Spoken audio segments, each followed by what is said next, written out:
What if your faith didn't need proof to exist? What if for just an instant you could feel in the silence of your body the reality that your mind so desperately seeks on the outside? Close your eyes for a moment. Just an instant.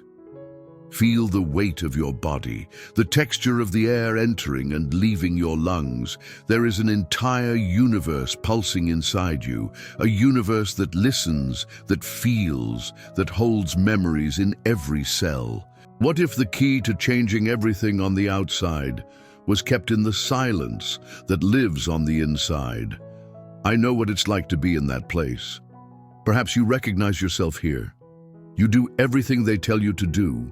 You meditate, visualize, affirm. You try with all your might to think positive.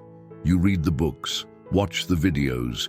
You search with an open soul for a path to transformation. But at the end of the day, when the silence arrives, the same familiar feeling returns.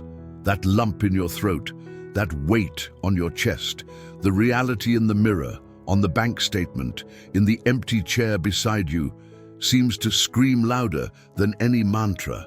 And then comes the exhaustion, a deep spiritual weariness, the frustration of someone who tries so hard but feels stuck in the same patterns. The doubt that corrodes the soul begins to creep in. What am I doing wrong? Why does it work for everyone else but me? Is the universe silent for me? You are not broken. You are not doing anything wrong. You have simply not been introduced to the deepest truth about manifestation. What we will talk about today isn't more rules. It's an invitation to unlearn, to go beyond the mind and find the power that resides in your body. There is a silent mistake that most of us make, a mistake that cancels out the purest of intentions. We believe that change begins with a positive thought. But that is not true. Think with me. Your conscious mind, the one listening to me now, is only a small part of who you are. Your body is your subconscious mind. It is the living archive of every experience, every joy, every pain, every fear you have ever felt. Inspired by the studies of neuroscientists like Dr. Joe Dispenza, we now understand that the body can literally become addicted to certain emotions. If for years you have lived feeling scarcity, worry, or sadness, your body has grown accustomed to the chemistry of those emotions. It recognizes them as normal. So you sit down to meditate and say, I am abundant. But your body, which for 20 years has lived in the frequency of fear and lack, responds, no, we're not. We are the chemistry of anxiety. We are the memory of loss. This is what we know. This is safe. This is the conflict, the vibrational dissonance. Your conscious mind rows in one direction, but the powerful current of your body, addicted to familiar emotions, pulls you back to the same old shore. Thinking positive doesn't work if your body still feels the old trauma. Real change doesn't happen in the logical mind. It happens when you teach your body on a cellular level to feel the emotion of your desire before it manifests. This is about cellular deprogramming, a reprogramming of your state of being. This leads us to a deeper understanding of faith. Faith is not magical thinking. Faith is quantum physics. Scientists like Greg Braden have discovered that the human heart generates the strongest electromagnetic field in the body, a field thousands of times more powerful than the brain's. This field sends signals out into the world around you. It is a broadcasting antenna. Your thoughts are the electrical charge you send out. Your emotions are the magnetic charge. It is the union of the two, the coherence between what you think and what you feel, that creates a powerful and clear signal. When you try to think, I am prosperous, but your body feels the tightness of debt, you send an incoherent, jumbled signal. It's like trying to tune a radio to the wrong frequency. There will only be static. Unshakable faith, therefore, is not blindly believing that something will happen. It is the state of energetic alignment that occurs when your heart and mind are in coherence. It's when your emotion, your feeling, has already accepted the reality of your desire as truth. In this state, your electromagnetic field changes. You are no longer sending the signal of lack. You are broadcasting the signal of wholeness. You become the answer itself. You don't need to see it to believe it. Your body, by feeling it, already becomes the cause of the transformation. Your faith becomes a physical act, an energetic signature that the universe cannot ignore.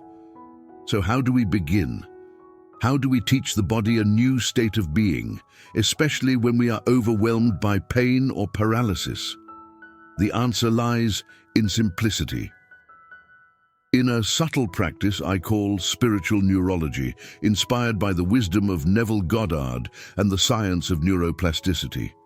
The secret is the daily micro-decision.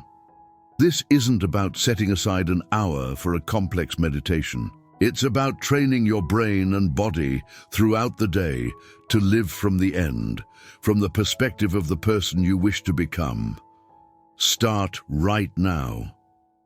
How would the person who already has the peace, health, or love you desire sit in this chair?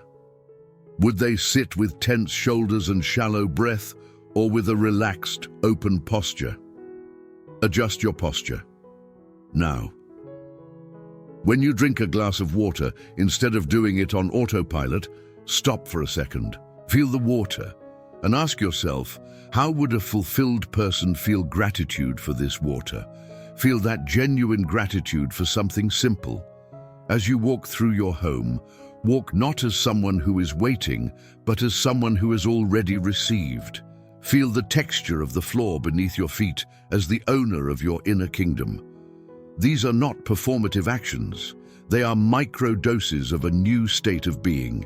Every small decision, every conscious breath, every gesture made from the perspective of your future self begins to rewire the neural pathways in your brain. You are gently teaching your body the feeling of your new reality. You are anchoring in the present the frequency of the future. It is neurological training, a silent ritual of transformation. As you practice this, a subtle trap will emerge. Urgency, the craving to control the when and the how.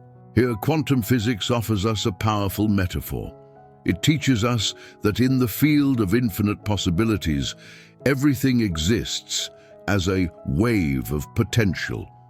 Only when the observer focuses their attention does this wave collapse into a particle, manifesting their reality.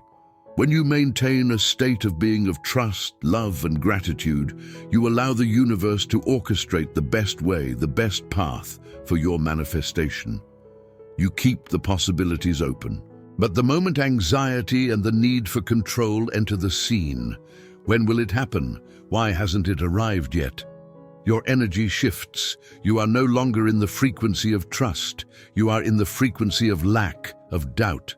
And this energy of anxious observation collapses the wave into the only reality that corresponds to it, the reality of lack, of delay, of absence.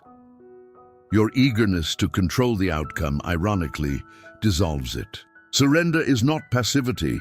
It's not giving up. It is the highest form of trust. It is an energetic instruction that says to the universe, I trust in divine timing. I trust the process. I already am in my being that which I desire. The how and the when I release to a higher intelligence. This lifts an immense weight from our shoulders. The weight of thinking we have to create everything from scratch. Think of it this way. Inspired by consciousness researchers like Tom Campbell, all possible versions of your life already exist as potential in the quantum field. The reality where you are healed, the reality where you are abundant, the reality where you love and are loved, they don't need to be created. They already exist. Your job is not to create, it is to select. And how do you select? Through your vibrational frequency. Your vibration, which is the sum of your thoughts, beliefs, and most importantly, your emotions, functions like a radio frequency. You cannot tune to 99.9 FM and expect to hear the music playing on 105.7 FM. Likewise, you cannot vibrate at the frequency of fear and doubt and expect to tune into the reality of trust and abundance. Your transformation, then, is not an act of Herculean effort. It is an act of tuning, of aligning your inner vibration with the vibration of the reality you wish to experience. By changing your state of being, you change your frequency, and you naturally begin to tune into and perceive a reality that was always there, waiting for you. But what about the past? What about the pains and traumas that seem etched into us, defining who we are? Here, the wisdom of biologists like Dr. Bruce Lipton illuminates us. Epigenetics shows us that we are not victims of our genes. Our experiences, our beliefs, and especially our perceptions send chemical signals that can alter the expression of our genes. Your body, as we've said, holds the stories your mind tries to forget. Traumas, pains, inherited limiting beliefs. All of this lives on as a cellular memory, instructing your genes to express themselves in certain ways, often keeping you in a state of survival, of chronic stress. But the beauty of this is that this programming can be rewritten.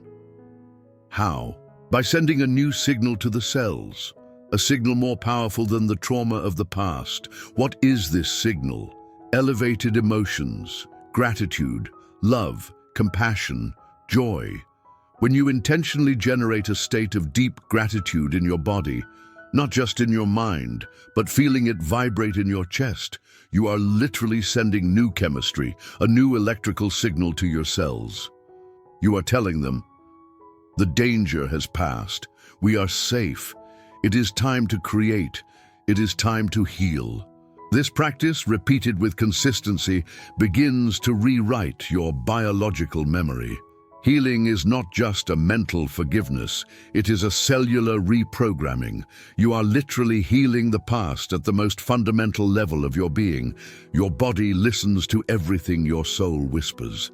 I know that during this journey, there will be days of silence, days when you will practice all of this, and the external reality will seem stubbornly the same. It is in these moments that your faith will be truly tested. This is where most people give up. And it is here that I ask you to remember the lesson of the oak tree. When you plant an acorn, for a long time, nothing seems to happen on the surface. You water it, you care for it, but you see no sprout. It would be easy to think the seed has died, that the effort was in vain. But beneath the soil, in the dark and the silence, a monumental transformation is taking place. The seed is creating a complex and deep root system. It is anchoring itself, seeking nutrients, building the foundation that will one day support a magnificent tree. Your new reality is that seed.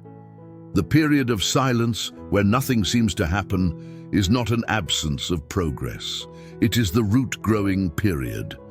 Every time you choose trust over fear, every time you practice the feeling of your new reality, you are deepening your energetic roots. Trying to rush the visible sprout, digging up the soil to see if something is happening, is to kill the seed. The darkness and the silence are not your enemies. They are the sacred womb where your new life is being gestated. Trust the invisible process. The strongest roots grow in the dark. And this brings us to the final secret, the integration of this entire journey, the purest teaching of masters like Neville Goddard. You reach a point where you no longer need to ask the universe for anything. You no longer need to try to manifest. Why? Because you understand that there is no separation.